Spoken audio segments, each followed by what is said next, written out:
The abuse of black male slaves by white women. Imagine uncovering secrets so dark they'd make your blood run cold. That's what's in store for you today in The Abuse of Black Male Slaves by White Women. Our first story involves Marie LaLaurie, a seemingly refined socialite who concealed a sinister side. Her chilling sadism knew no bounds when it came to the torture and murder of black male slaves. You won't believe the lengths she went to. Then we'll pull back the curtain on the hidden affairs between white women and black male slaves. The passion, the forbidden love, and then the shocking, horrifying aftermath of these unions. The entangled web of deceit, betrayal, and unimaginable choices these women made will leave you speechless. Are you ready to peer into the abyss of history? This is not for the faint of heart. Be sure to hit the like button and subscribe for more content that dares to go where few have ventured before. Marie Delfine McCarty was born on March 19, 1787, to a wealthy family in New Orleans. Her father, Louis Barthélemy de McCarty, was knighted as the Chevalier of the Royal and Military Order of St. Louis, and the majority of the McCarty males had military origins.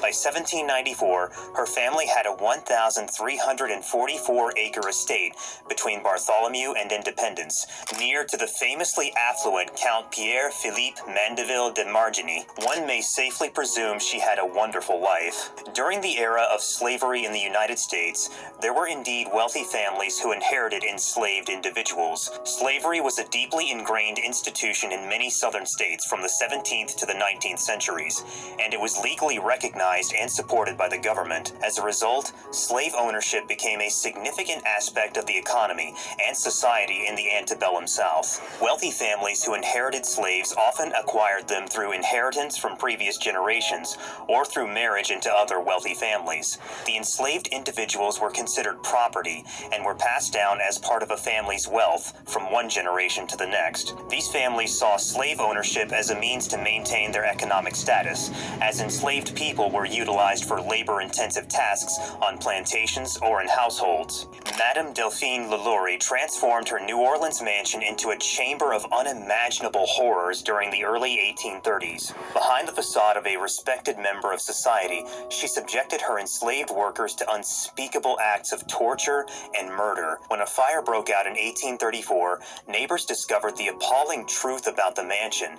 Inside, they encountered enslaved individuals who had been brutally mutilated, some barely clinging to life, while others had been left to decompose. The shocking details of gouged eyes, flayed skin, and mouths filled with excrement revealed the depths of Madame LaLaurie's sadistic nature. Her heinous acts forever tarnished her reputation as one of history's most brutal women. In 1834, a fire engulfed the New Orleans mansion of Madame Delphine LaLaurie, leading to a horrifying revelation for the neighbors. As they rushed to help, they noticed that Madame LaLaurie appeared to be alone in the house. Concerned by the absence of her enslaved workers, the locals decided to investigate. What they found inside the mansion was beyond comprehension. The enslaved workers, upon entering the premises, were discovered in a state of unimaginable torture and suffering. Some were horribly mutilated yet still alive, while others had tragically perished, left to decay. The fire had inadvertently exposed the dark and sinister secrets hidden within Madame LaLaurie's abode. Rumors swirled, solidifying Madame Delphine LaLaurie's reputation as a cruel and merciless woman. Whispers spoke of a grim reality lurking in the attic of her New Orleans mansion. Dead bodies and an astonishing count of over 100 victims. These chilling tales painted a haunting picture of the extent of her brutality. The mere suggestion of such horrific atrocities committed by Madame LaLaurie sent shockwaves through the community, further cementing her notoriety as a symbol of sadism and malevolence. The attic became a symbol of unspeakable horrors, forever etching Madame LaLaurie's name in infamy. Before descending into sadistic acts, Madame Delphine LaLaurie enjoyed a reputation as a respected member of society, seemingly leading a life of relative normalcy. She had entered into multiple marriages and bore children, displaying a facade of conventional existence. Born into an affluent white Creole family in New Orleans, Madame LaLaurie's social standing was well established. However, the shocking revelations about her cruel treatment of enslaved individuals shattered the illusion, exposing the darkness that resided within her. The stark contrast between her public image and her monstrous actions served to highlight the depths of her capacity for unspeakable cruelty. Behind closed doors, Madame Delphine LaLaurie subjected her enslaved workers to appalling mistreatment, revealing the true extent of her sadism. One particularly disturbing example was her 70-year-old cook, whom she callously chained to the stove, subjecting them to a life of captivity and deprivation. This cruel act demonstrated Madame LaLaurie's complete disregard for the dignity and humanity of those in her possession. Such horrifying treatment served as a glimpse into the dark reality that existed within the walls of her mansion, where human lives were reduced to objects of torment and suffering at the hands of a merciless and remorseless tormentor. The haunted house where Madame Delphine LaLaurie committed her gruesome atrocities still stands as a chilling reminder of the horrors that unfolded within its walls. That was horrific, wasn't it? Well, it's time to turn the table, because now we are going to talk about sexual relations between elite white women and enslaved men. During the time period in which slavery was practiced in the United States, it was not unheard of for white women to have sexual encounters with black male slaves. Nevertheless, these instances were much less common when compared to the widespread sexual exploitation of black female slaves by white men. Some of these connections were voluntary, while others were the result of manipulation or force being applied.